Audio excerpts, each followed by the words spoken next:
Assalamualaikum warahmatullahi wabarakatuh. Innal hamdalillah nahmaduhu wa nasta'inuhu wa nastaghfiruh wa na'udzu billahi min shururi anfusina wa min sayyiati a'malina. Man yahdihillahu fala mudilla lahu wa man yudlil fala hadiya lahu. Wa ashhadu an la ilaha illallah wahdahu la syarika lah wa ashhadu anna Muhammadan abduhu wa rasuluh. Allahumma salli wa sallim wa barik ala nabiyyina Muhammadin wa ala alihi wa ashabihi wa man tabi'ahum bi ihsanin ila yaumiddin, amma ba'd.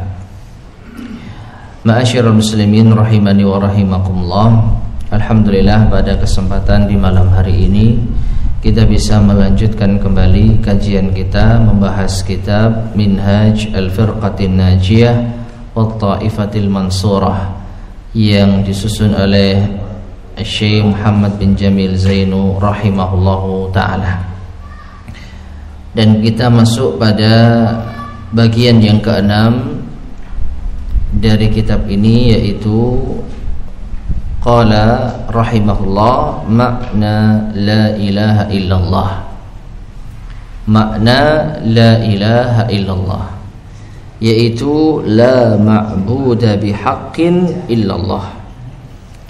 Tidak ada Tuhan yang disembah dengan benar kecuali Allah. Baik, ma'asyar muslimin rahimani wa rahimakumullah, kalimat la ilaha illallah adalah kalimat yang sering kita dengar, kalimat yang mulia, bahkan seluruh umat Islam mengucapkannya. Bagaimana tidak? La ilaha illallah adalah kalimat syahadat, kalimat persaksian yang menjadi pembeda antara seorang yang muslim dengan kafir, antara orang yang beriman dengan orang yang kufur. Maka dengan mengucapkan asyhadu an la ilaha illallah wa asyhadu anna Muhammadan Rasulullah, seseorang telah masuk ke dalam agama Islam. Namun yang sangat disayangkan, tidak semua umat Islam memahami makna yang sesungguhnya. Apalagi kalau kita melihat dari terjemah yang umum, bahwasanya la ilaha illallah itu diartikan dengan tidak ada Tuhan selain Allah. Maka penterjemahan semacam ini tidak sepenuhnya benar. Bahkan penterjemahan semacam ini bisa kita katakan kurang tepat. Maka perlu bagi seorang muslim untuk memahami makna yang hakiki, makna yang sesungguhnya dari la ilaha illallah. Dan disebutkan di sini secara singkat, makna la ilaha illallah itu adalah la ma'buda bihaqqin illallah. La ma'buda, tidak ada sesuatu yang disembah, sesuatu yang diibadahi, dalam hal ini adalah Tuhan, bihaqqin, yang disembah dengan benar, yang diibadahi dengan benar, illallahu, kecuali Allah semata. Ya, jadi bukan tidak ada Tuhan selain Allah, tetapi tidak ada Tuhan yang berhak disembah dengan benar kecuali Allah. Jadi ada kalimat yang kurang di sana. Taib, selanjutnya berkata al-muallif rahimahullah, fiha nafyul ilahiyyati an ghairillah. Di dalam kalimat tersebut terdapat peniadaan al-ilahiyah, peniadaan ilah, yaitu Tuhan yang disembah dari selain Allah. Wa itsbatuha, dan penetapannya, yaitu penetapan Tuhan yang disembah lillahi wahdah, hanya bagi Allah semata. La ilaha, tidak ada Tuhan yang disembah apapun itu, illallah, kecuali satu, yaitu hanya Allah semata. Nah, itulah makna dari la ilaha illallah. Nah, ma'asyar muslimin rahimani wa rahimakumullah, kalau kita berbicara tentang al-ilah atau al-ilahiyah, yaitu Tuhan yang disembah, makna maksudnya adalah diibadahi. Tidak ada Tuhan yang diibadahi, maknanya kita tidak menyerahkan satu bentuk ibadah pun kepada selain Allah Subhanahu wa ta'ala. Berbagai macam bentuk ibadah tidak akan kita serahkan kepada selain Allah Subhanahu wa ta'ala. Berbagai macam bentuk ibadah hanya kita serahkan kepada Allah. Dan macam-macam ibadah itu tentu banyak. Itu segala hal yang dicintai dan diridhai oleh Allah yang kita kerjakan dengan penuh kecintaan dan ketundukan. Yang dicintai dan diridhai oleh Allah itu adalah ibadah.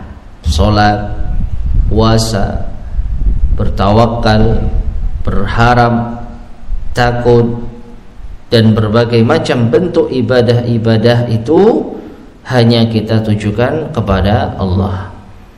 Nah, inilah makna dari la ilaha illallah. Taib. Kemudian beliau membawakan beberapa penjelasan, atau lebih tepatnya beberapa dalil atau keterangan. Yang pertama, qala Allah Ta'ala, Allah Ta'ala berfirman di dalam surat Muhammad ayat ke-19, fa'lam annahu la ilaha illallah, maka ketahuilah bahwasanya tidak ada ilah, yaitu Tuhan yang diibadahi dengan benar, illallah, kecuali Allah. Nah, di dalam ayat ini ma'asyar muslimin rahimani wa rahimakumullah, memang tujuan atau kandungan utamanya adalah memahami la ilaha illallah. Ya, kandungan utamanya adalah pengikraran la ilaha illallah. Namun di dalam ayat ini Allah Subhanahu wa ta'ala mengawali dengan perintah fa'lam, maka ketahuilah. Yang ini menunjukkan bahwasanya wajib untuk mengetahui makna la ilaha illallah. Jadi makna la ilaha illallah itu harus diketahui artinya sebelum kita mengucapkannya.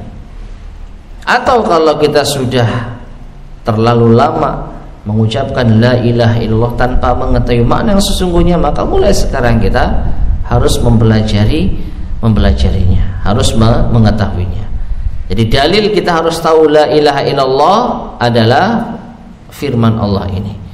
Dalil kita wajib mengetahui makna la ilaha illallah adalah firman Allah ini. Surat Muhammad ayat ke-19, yaitu fa'lam, maka ketahuilah, maka ilmuilah. Ya. Kemudian fal ilmu bima'naha wajibun, maka mengetahui makna la ilaha illallah itu wajib. Wa muqaddamun ala sairi arkanil Islam, dan lebih didahulukan di atas rukun-rukun Islam yang lain. Ya. Jadi idealnya sebelum kita mempelajari sholat, sebelum kita tahu ilmu tentang puasa, tentang zakat, maka seharusnya kita terlebih dahulu mengetahui makna la ilaha illallah.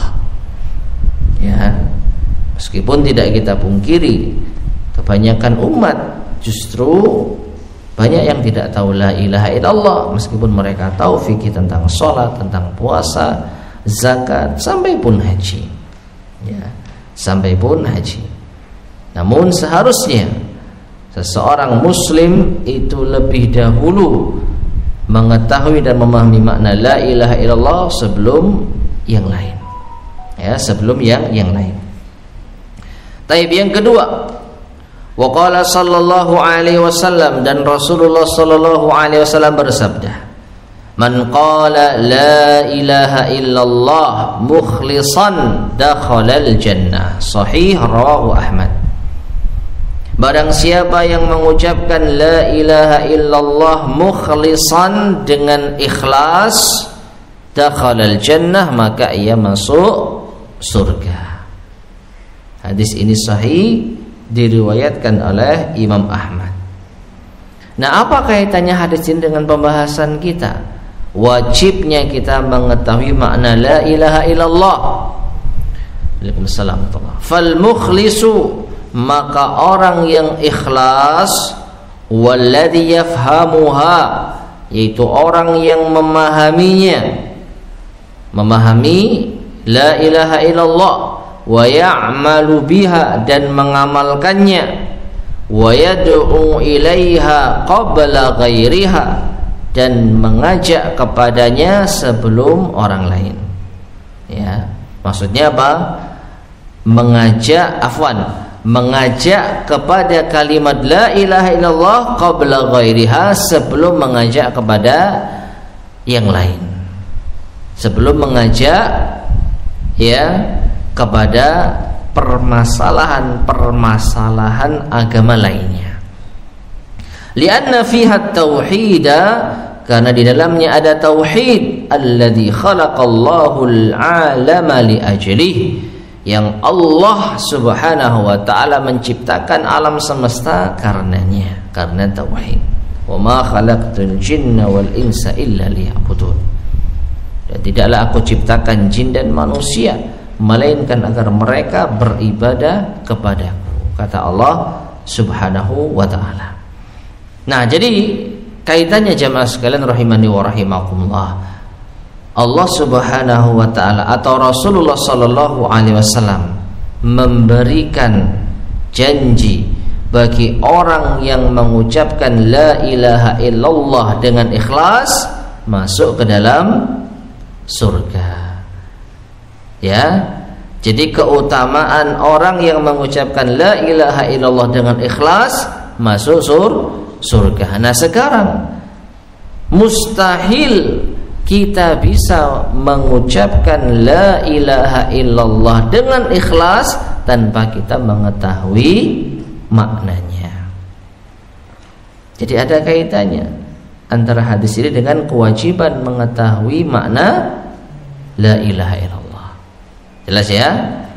Siapa yang mengucapkan la ilaha illallah dengan ikhlas, maka dia masuk surga. Gimana caranya bisa ikhlas? Harus tahu apa? Maknanya terlebih dahulu. Harus tahu konsekuensinya, kandungan dan batasannya.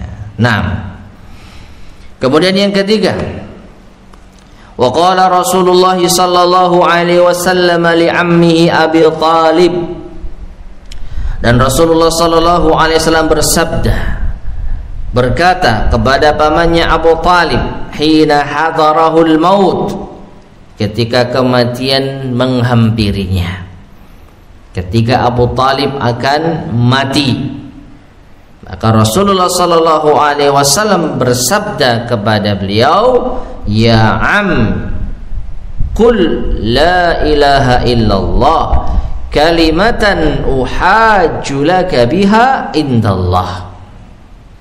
Wahai pamanku, ucapkanlah kalimat la ilaha illallah, karena itu adalah suatu kalimat yang aku akan berhujjah untukmu dengannya di hari kiamat di sisi Allah Subhanahu wa ta'ala.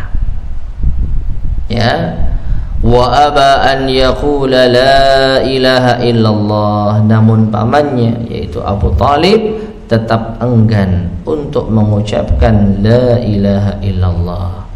Rawahul Bukhari wa Muslim, hadis ini diriwayatkan oleh Al-Bukhari dan Muslim. Nah, ma'asyar muslimin rahimani wa rahimakumullah, apa kaitannya hadis ini dengan kewajiban memahami la ilaha illallah, dengan kewajiban memahami kalimat la ilaha illallah. Kaitannya jemaah sekalian rahimani wa rahimakumullah, orang yang mengucapkan la ilaha illallah maka dia akan bisa membela dirinya di hari kiamat di hadapan Allah Subhanahu wa taala. Karena di dalam hadis ini Rasulullah sallallahu alaihi wasallam akan berjanji, ya, berjanji untuk berhujjah dengan kalimat la ilaha illallah yang diucapkan pamannya kalau dia mau, agar selamat dari siksa Allah Subhanahu wa taala. Ya. Nabi sallallahu alaihi wasallam berjanji kepada pamannya dengan kalimat la ilaha illallah itu untuk berhujjah di hadapan Allah Subhanahu wa taala, bersaksi kalau paman itu seorang muslim. Kenapa? Karena dia bersyahadat la ilaha illallah. Namun ternyata pamannya lebih memilih kekufuran daripada keimanan. Pamannya lebih memilih disiksa daripada mendapat ampunan dan rahmat. Ya. Nah, ini menunjukkan bahwasanya ucapan la ilaha illallah yang dipahami dengan sebenar-benarnya itu bisa mendatangkan manfaat bagi seseorang di akhirat. Ya. Abu Thalib paham la ilaha illallah. Justru karena paham itulah dia tidak mau mengucapkan la ilaha illallah. Ya. Karena konsekuensinya jelas. Dan ini membantah sebagian kalangan yang mengatakan bahwa ucapan itu hanyalah sekedar ucapan, tidak ada konsekuensi hukum apapun. Dan yang sering disinggung dengan pembahasan ini adalah mengucapkan selamat hari raya agama lain. Kan itu hanya ucapan, kok dipermasalahkan? Kan itu hanya ucapan, hanya sekedar apa istilahnya, simbol saja, hanya simbolis saja. Apa beratnya sih mengucapkan selamat kepada pemeluk agama lain atas hari raya agama mereka? Kan hanya ucapan saja. Ya. Dan pernah kita sampaikan, coba dibalik, coba ucapkan itu, asyhadu an la ilaha illallah wa asyhadu anna muhammadan rasulullah. Maka mereka tidak akan mau, karena mereka paham ini adalah pintu masuk menuju agama Islam. Ya, sehingga mereka tidak bisa menggampangkan suatu ucapan. Mereka baru faham ucapan la ilaha illallah ini konsekuensinya berat. Dan karena inilah Abu Thalib menolak mengucapkan la ilaha illallah. Menunjukkan apa? Dengan mengucapkan la ilaha illallah yang sesuai dengan makna yang benar, itu menjadikan seseorang selamat di akhirat. Karena Nabi SAW berjanji, kalimat ini akan aku jadikan sebagai hujjah di hadapan Allah. Maksudnya apa? Aku akan bersaksi di hadapan Allah kalau anda, wahai pamanku, adalah seorang muslim, kalau mau mengucapkan la ilaha illallah. Tapi ternyata enggan. Ternyata pamannya lebih memilih kekufuran, karena dia faham, karena konsekuensi mengucapkan la ilaha illallah harus meninggalkan sesembahan yang disembah oleh orang-orang Quraisy yang telah dipertahankan semenjak zaman dahulu hingga sekarang. Maka Abu Thalib pun menutup yaitu kehidupannya dengan mengatakan bal huwa ala millati Abdul Muttalib. Bahkan Abu Thalib tetap berada di atas agama Abdul Muttalib, yaitu agama menyembah berhala. Nah, Taib. Kemudian yang keempat, baqiya Rasul sallallahu alaihi wasallam fi Makkah 13 aman. Rasulullah sallallahu alaihi wasallam menetap di Mekah selama 13 tahun, maksudnya setelah menjadi nabi dan rasul. Karena Nabi sallallahu alaihi wasallam memang penduduk asli Mekah. Beliau hidup di Mekah semenjak lahir hingga diusir oleh kaumnya. Ya. Jadi total Nabi sallallahu alaihi wasallam tetap menetap di Mekah sejak lahir sampai usia berapa? Ayo, usia berapa? Ayo. Usia berapa? Usia berapa? Nabi sallallahu alaihi wasallam menetap di kota Mekah sejak lahir sampai usia berapa? 53 tahun. Ya. Gimana ngitungnya? 40 itu apa? Diangkat menjadi nabi dan rasul. Kemudian berdakwah selama 13 tahun di kota Mekah sebagaimana yang disampaikan di sini. Ya tinggal nambahkan 40 tambah 13. Berapa usia Nabi saat hijrah? 53. Kan sama aja toh. Berapa usia Nabi saat hijrah ke Madinah? 53. Berapa lama Nabi SAW menetap di Mekah sejak lahir sampai diusir? 53. Bahasanya beda, intinya sama. Ya. Dibolak-balik. Wis bengi dikongkon matematika. Taib. Ya. Jadi selama 13 tahun setelah diangkat menjadi nabi dan rasul, beliau yad'ul araba qailan, berdakwah kepada bangsa Arab dengan mengucapkan qulu la ilaha illallah. Wahai orang-orang Arab, ucapkanlah la ilaha illallah. Ya. Ini bukan berarti beliau secara zahirnya hanya ini yang diucapkan sepanjang hari, 13 tahun yang diucapkan ini terus, ya bukan berarti seperti itu. Ya ada kalanya Nabi SAW mungkin membicarakan hal yang lain kepada kaumnya, kepada kerabatnya, tapi beliau membawa misi utama. Apapun yang akan disampaikan, apapun yang akan diajak bicara, siapapun yang akan diajak bicara, maka yang utama adalah la ilaha illallah. Ya, tidak menutup kemungkinan adanya diskusi mungkin di sebagian waktu, dengan sebagian tokoh, adanya debat dan lain sebagainya. Tapi intinya beliau selama 13 tahun fokus utamanya adalah pada dakwah la ilaha illallah. Ucapkanlah la ilaha illallah. Faqalu, namun mereka membalas, ilahan wahidan. Apakah kita diajak untuk menyembah satu Tuhan saja? Perhatikan.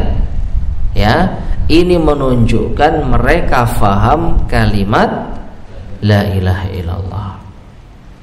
Ya, ma sami'na bihadza, kami tidak pernah mendengar seruan semacam ini. Ya. Jadi mereka menolak mengucapkan la ilaha illallah.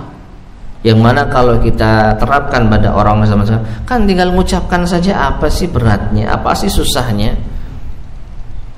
Ya, karena mereka faham dan mereka memiliki keteguhan hati untuk tetap setia pada agama nenek moyang, makanya mereka menolak mengucapkan la ilaha illallah. Ini ucapan yang berkonsekuensi besar. Menunjukkan apa? Wajib untuk memahami makna la ilaha illallah. Li'annal araba fahimu makna, karena orang Arab faham maknanya. Wa anna man qalaha la yad'u ghairallah, yaitu apa? Bahwa orang yang mengucapkannya maka dia tidak boleh lagi untuk menyeru kepada selain Allah. Sedangkan mereka masih memiliki kebiasaan menyeru kepada selain Allah. Mereka masih melestarikan budaya meminta-minta kepada selain Allah. Kalau mereka ucapkan la ilaha illallah, konsekuensinya mereka harus apa? Menghentikan itu semua, dan itu berat, meninggalkan agama nenek moyang.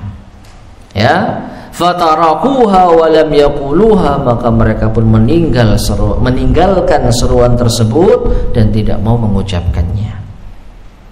Qala Allah Ta'ala anhum, Allah Subhanahu wa Ta'ala berfirman tentang mereka, innahum kanu idza qila lahum la ilaha illallah yastakbirun wa yaquluna inna latariku alihatina li syairin majnun bal jaa bil haqqi wa saddaqal mursalin. Dalam surat As-Saffat ayat 35 sampai 37, yang artinya sesungguhnya mereka itu orang-orang Arab, orang-orang kafir Quraisy, ketika diseru untuk mengucapkan la ilaha illallah, mereka menyombongkan diri, mereka angkuh dan mengatakan, apakah kami akan meninggalkan alihatina, sesembahan-sesembahan kami, demi mengikuti seorang penyair yang gila? Ya, jadi mengucapkan la ilaha illallah bagi mereka itu sama dengan mengikuti orang gila, penyair yang gila. Yang dimaksud tentu Nabi kita Muhammad sallallahu alaihi wasallam. Maka Allah membela, bal jaa bil haqq wa saddaqal mursalin, bahkan dia Muhammad datang dengan membawa kebenaran dan membenarkan rasul-rasul sebelumnya. Jadi yang dibawa Nabi kita Muhammad sallallahu alaihi wasallam pada hakikatnya bukan hal yang baru, tapi hal yang dahulu telah didakwahkan pula oleh nabi-nabi dan rasul-rasul sebelumnya. Hanya saja umat di masa itu tidak menyadari. Ya, umat di masa itu memahami bahwa peribadatan terhadap selain Allah itulah yang dibawa oleh nabi-nabi terdahulu. Makanya mereka mengklaim kalau mereka itu mengikuti ajaran Nabi Ibrahim. Maka Allah banyak membantah di dalam Al-Quran bahwasanya ajaran Ibrahim itu ajaran yang lurus, hanif. Ya, wa ma kana minal musyrikin, dan Nabi Ibrahim bukan termasuk orang-orang yang berbuat syirik. Jadi justru bangsa Arab itulah yang keliru, mereka yang salah, ya, meyakini bahwa Nabi Ibrahim justru mengajarkan kesyirikan. Taib. Kemudian waqala sallallahu alaihi wasallam, dan Rasulullah sallallahu alaihi wasallam bersabda, man qala la ilaha illallah wa kafara bima yu'badu min dunillah haruma maluhu wa damuhu, rawahu Muslimun. Rasulullah sallallahu alaihi wasallam bersabda, yang artinya barang siapa yang mengucapkan la ilaha illallah dan mengkufuri, mengingkari apa-apa yang disembah selain Allah, maka hartanya itu haram, darahnya itu haram. Ya. Nah, di dalam hadis ini Rasulullah sallallahu alaihi wasallam menjamin terjaganya harta dan darah bagi orang yang mengucapkan la ilaha illallah dan kufur terhadap segala yang disembah selain Allah. Nah, kufur terhadap segala yang disembah selain Allah ini diantara konsekuensi dari kalimat la ilaha illallah.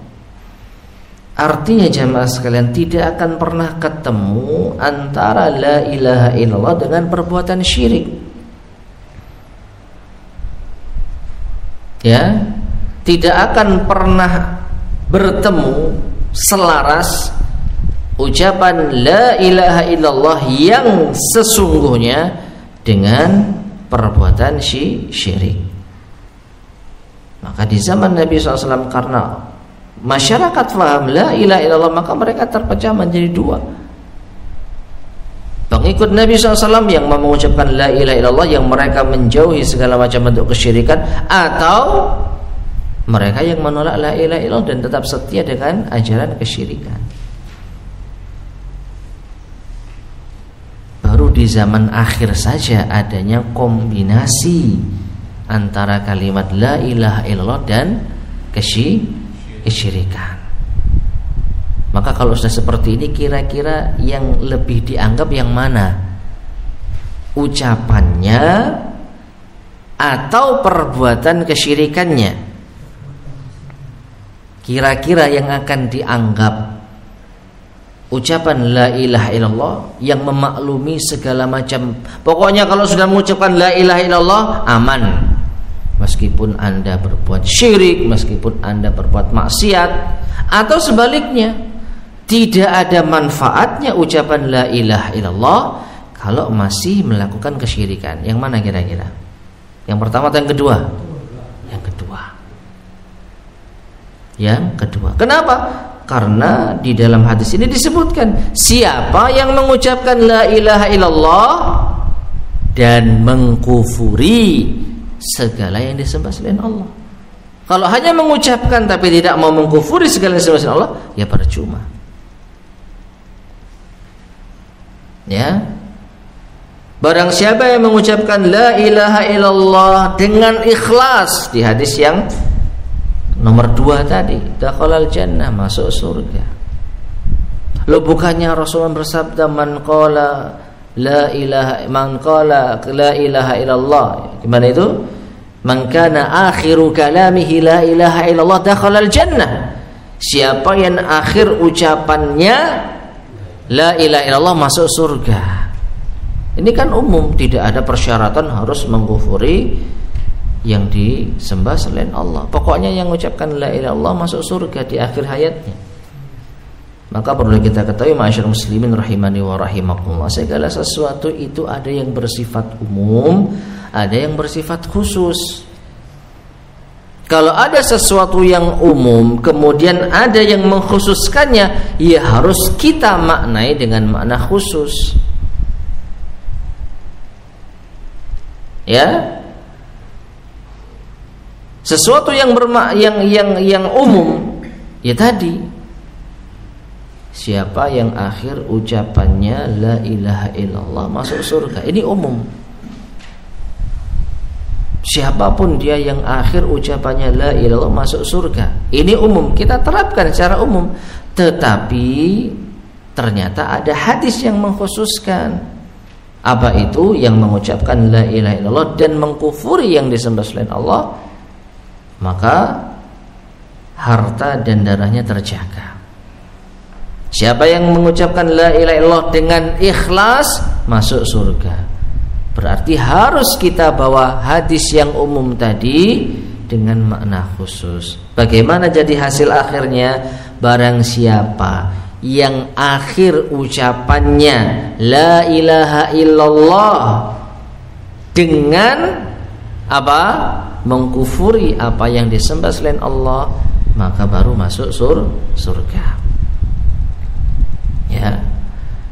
Nah, pembahasan semacam ini, ma'asyiral muslimin rahimani wa rahimakumullah, tidak terlalu dalam dibahas di awal-awal dakwah Rasulullah SAW, karena otomatis orang itu faham dengan perintah la ilaha illallah. Jadi pilihannya cuma satu, dua, masuk Islam mengucapkan la ilaha illallah, otomatis mereka harus meninggalkan berhala, atau mereka tidak mau mengucapkan la ilaha illallah dan mereka masih leluasa untuk menyembah berhala. Sesederhana itu. Tapi di akhir zaman ini kita direpotkan dengan orang-orang yang masih terjerumus ke dalam kesyirikan, tapi kok mereka mengucapkan la ilaha illallah. Bahkan mereka mengucapkan la ilaha illallah di saat mereka berbuat syirik kepada Allah Subhanahu wa taala.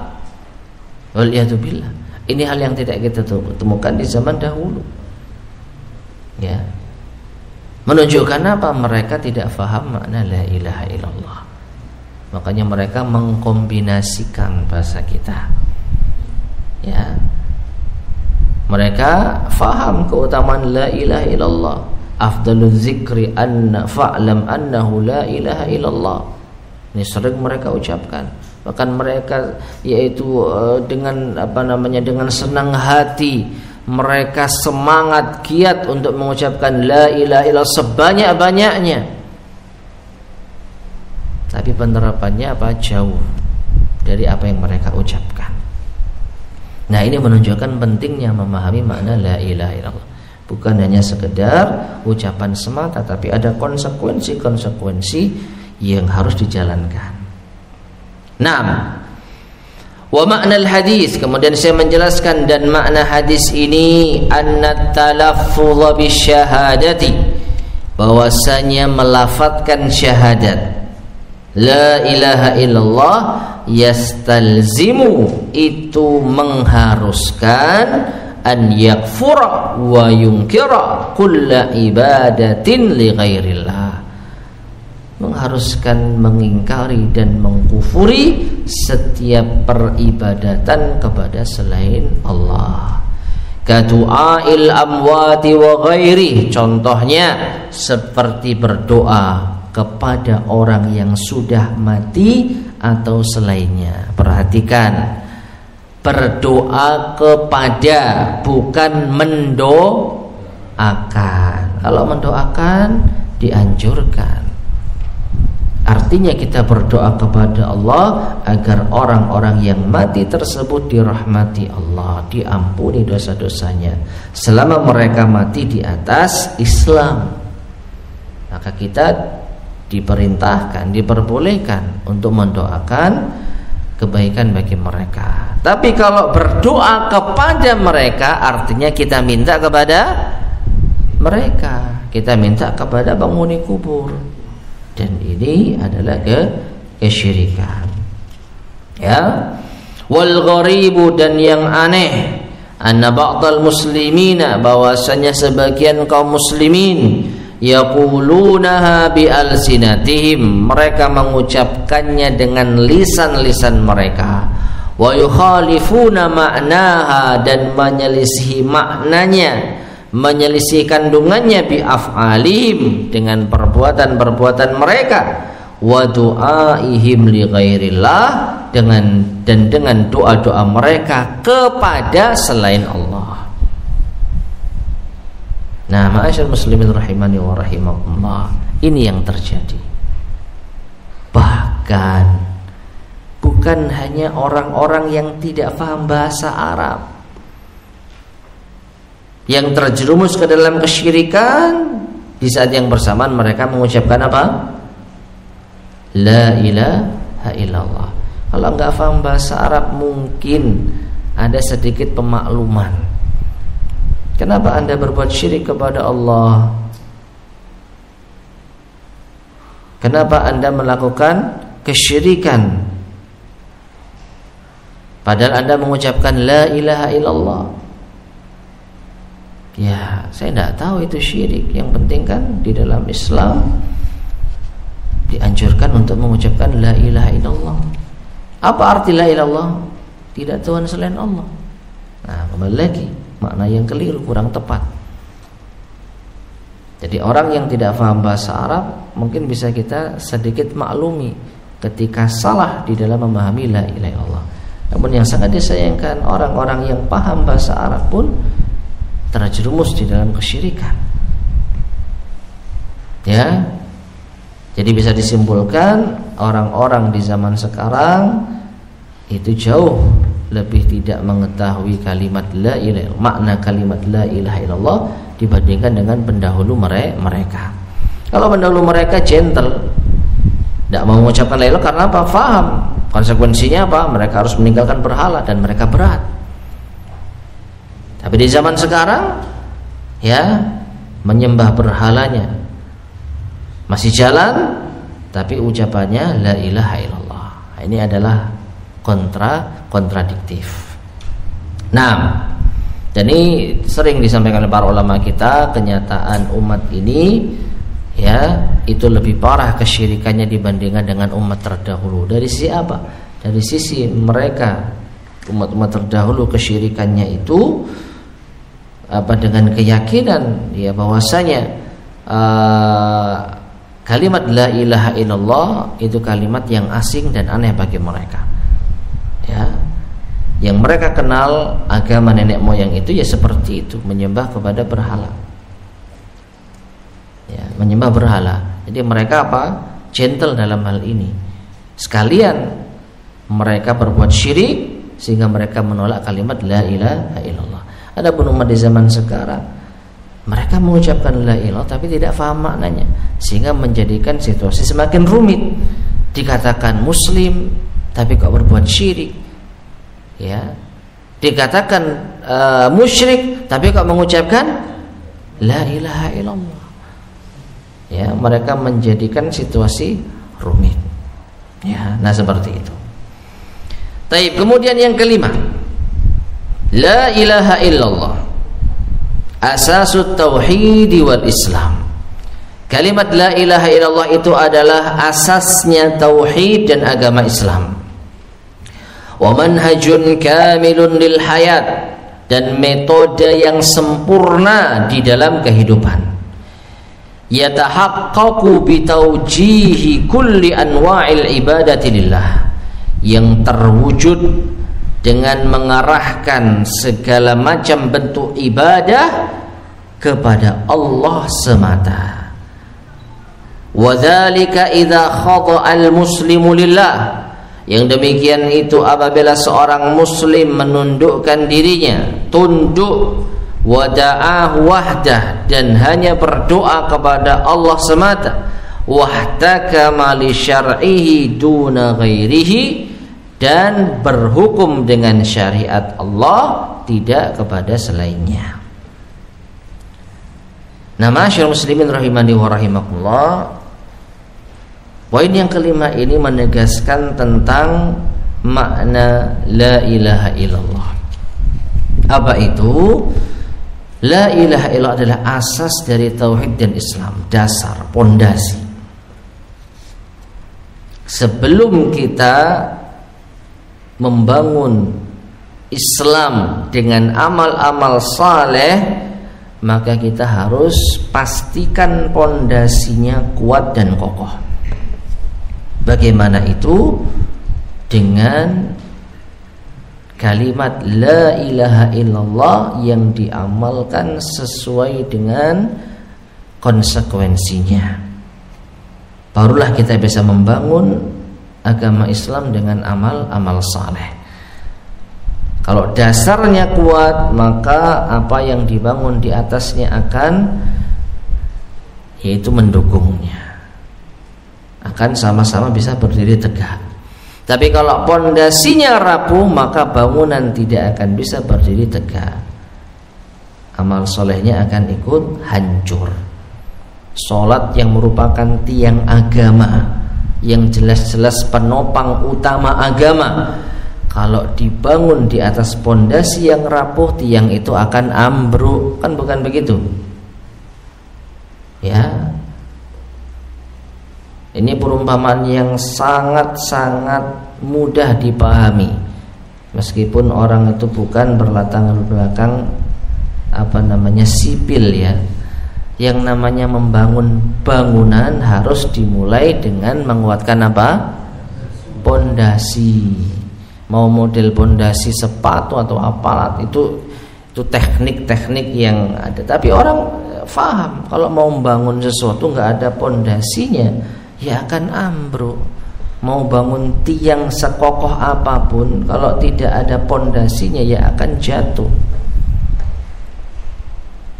Itu tiangnya hancur, ya. Belum lagi atapnya yang mungkin itu terdiri dari amal soleh, sedekah, zakat.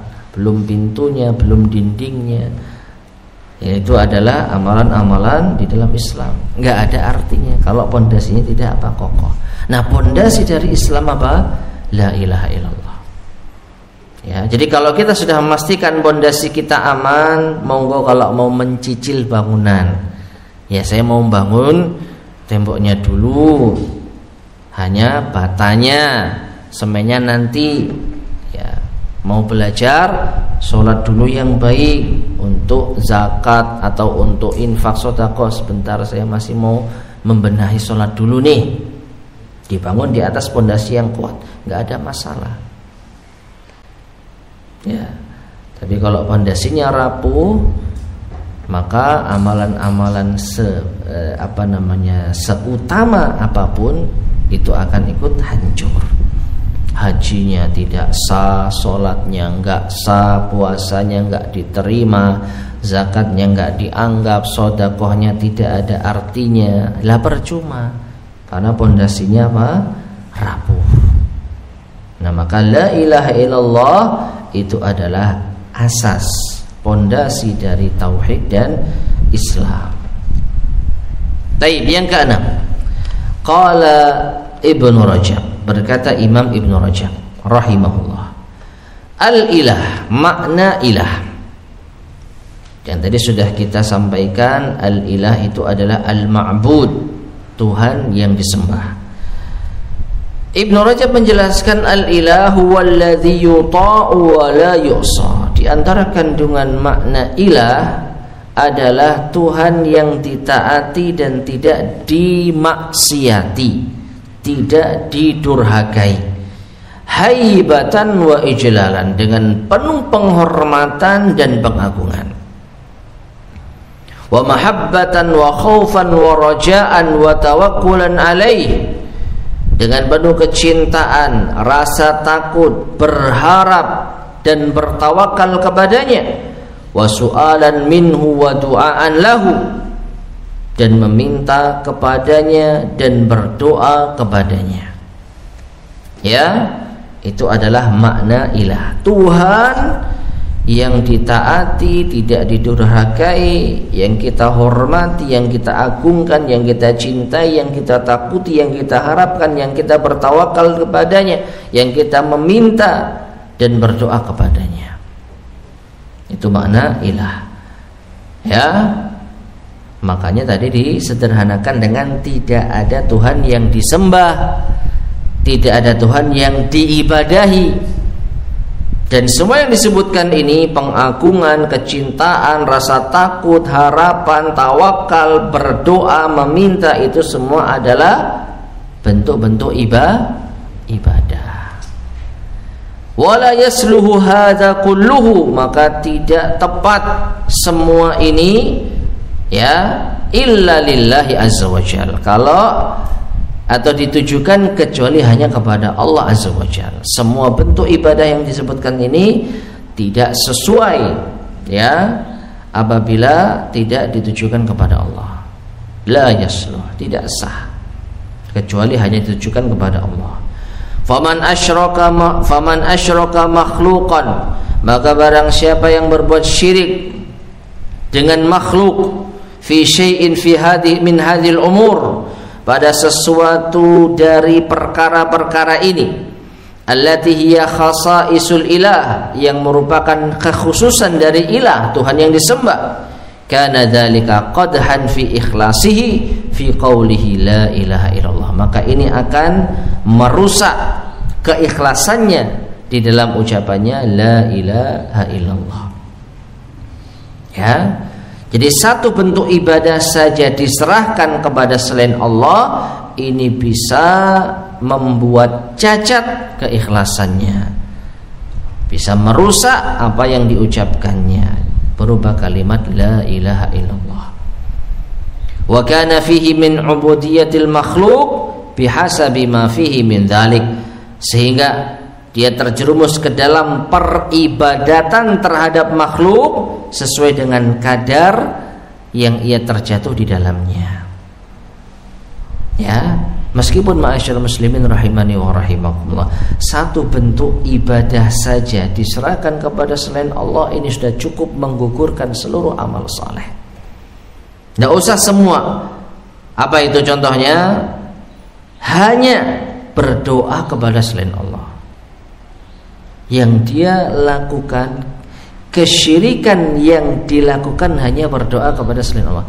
Selebihnya Sholatnya untuk Allah, puasanya untuk Allah, hajinya untuk Allah, amal solehnya untuk Allah, takutnya kepada Allah, berharapnya hanya kepada Allah, tawakalnya hanya kepada Allah. Tapi cuma satu, dia minta kepada selain Allah. Ini saja.